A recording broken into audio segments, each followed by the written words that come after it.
dig. No, baby, you dig it the most. Hey everybody, it's David. Welcome back to the channel. So this is going to be a video response to a thread that was started by the RAD pack. And it is 9 RAD movies that made me. I became aware of this thread by my friend Beth over at Miss 80s Movies and Music. She did a live stream today where she listed her 9 movies. And essentially it's 9 movies that we watched repeatedly as kids and teenagers that had an impact on us. So my number 9 is The Beastmaster. My brothers and I would watch this movie all the time. It was always on like reruns, it seemed like, on TBS. But I just thought the idea of being able to communicate with animals, see through their eyes, and get them to do your bidding was a cool idea. I can remember my brothers and I would reenact some of the scenes from the movie. We would take a blanket and wrap it around our shoulders and sneak up behind the other brother and then hug them with the blanket wrapped around them, do a little shimmy, and then they would fall to the floor like they were dead. So we were very impressionable kids. I did just get this one, I think it was put out by Severin, and watched it with my wife because she enjoyed it as good. So we watched it together. It was the first time either one of us had seen it in a very long time. It's not aged all that well, but it was still an enjoyable movie. We actually watched it with our daughters, and they had never seen it, and they probably thought we were crazy. But anyways, number 9 is The Beastmaster.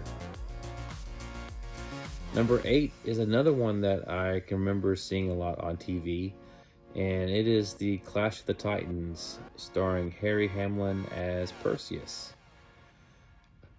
I remember being in 2nd grade. It was Valentine's Day, and I was home with the chicken pox. So I was laid up on the couch, covered in calamine lotion, watching Clash of the Titans while my class was having its Valentine's Day party. So I got to read my Valentine's Day cards from the couch watching Clash of the Titans. There was a remake that came out in 2010 that I enjoyed, but I still have a soft spot for the original. Just a fun movie. The special effects, the stop motion animation with the owl, Medusa, the Kraken. Just a fun movie, and one that I still enjoy watching to this day. Number 7 for me is E.T. the Extraterrestrial. This was one of my first drive-in experiences. My mom took my brothers and sister to see this one at the drive-in. I can remember we all really enjoyed it quite a bit. The scene with the kids riding their bicycles and running from the cops and the scientists, and then E.T. and Elliot flying in silhouette against the moon. Just one of those iconic scenes in cinema history. I can remember though being a little bit creeped out during the scene when the scientists first get to Elliot's house and they invade and capture Elliot and E.T. That was always a little bit scary for me as a kid. But just recently got the 40th anniversary edition of the score from Mondo. One of John Williams' greatest scores. Just the music in that movie is so memorable. You play any track and I'm immediately taken back to what scene that is in the movie. So E.T. is my number 7. My number 6 is The Lost Boys. I can remember thinking that never before had it been so cool to be a vampire. I just loved the look of David and the other Lost Boys. Just even the fang placement was different from anything that I'd ever seen before with vampire movies. Enjoyed the Frog Brothers, Corey Haim's character. Grandpa was a fun character. It's just a movie that's aged well. No pun intended with this being a vampire movie, but yeah, I just recently got it on 4K a year or two ago. It looks great in 4K, and it's just one that I watch every year at least once or twice. All right, coming in at number number 5 for me is another one with Kiefer Sutherland, and it is Flatliners. This is one I saw in theaters with my best friend. Enjoyed it quite a bit. This is actually one of the first movies I ever owned on VHS. So thank you, Columbia House. I'm sure I'll probably still owe you for that movie. But I can remember as a kid, there used to be all these TV commercials for like the Time Life series of people that have had experiences with alien abductions, telekinesis, ESP, and near-death experiences. And to have a movie dedicated to nothing but near-death experiences was a cool premise. The movie is, again, another one I feel like has aged well. I just got it on 4K. It looks great. I did a live stream with another YouTuber, and we, gave our commentary. This one had a remake that came out a few years back. I wasn't all that crazy about it. They took some liberties that I didn't agree with. But yeah, for me, the original Flatliners from 1990 is definitely one of my favorite movies, and one that I watched repeatedly as a teenager. Yeah, great movie. All right, coming in at what number are we on now?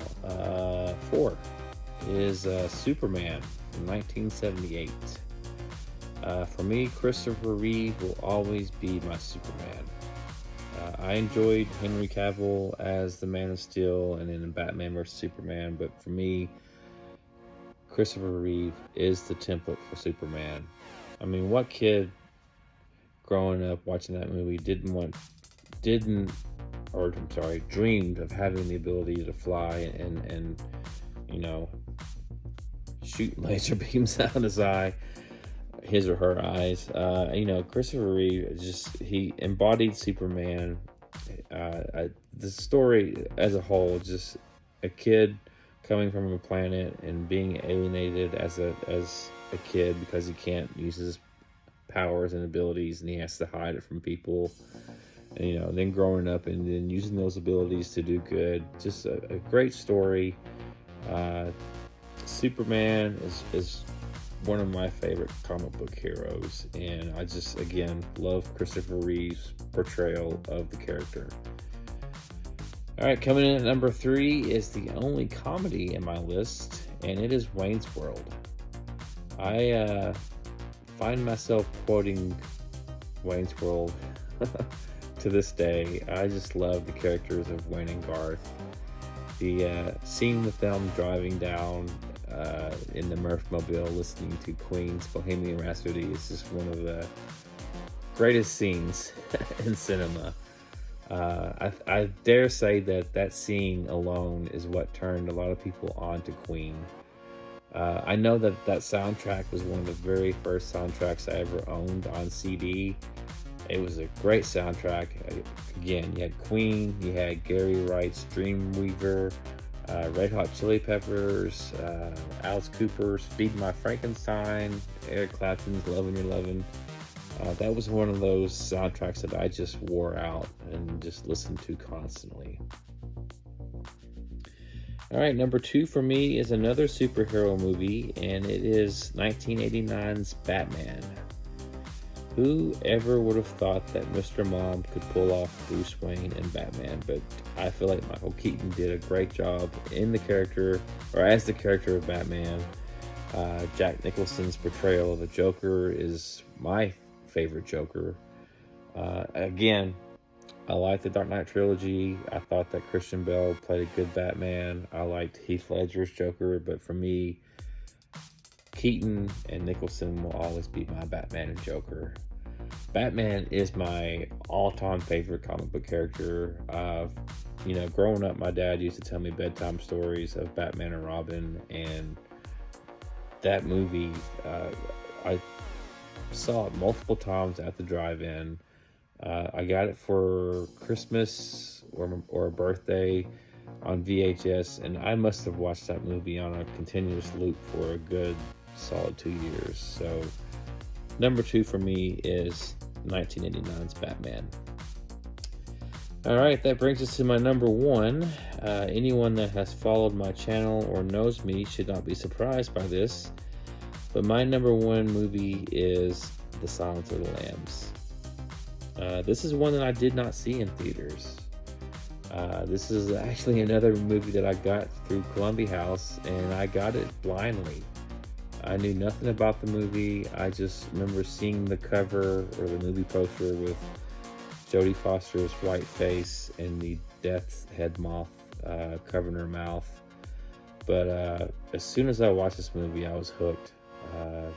Anthony Hopkins' portrayal of Hannibal Lecter, one of the all-time greatest in my opinion.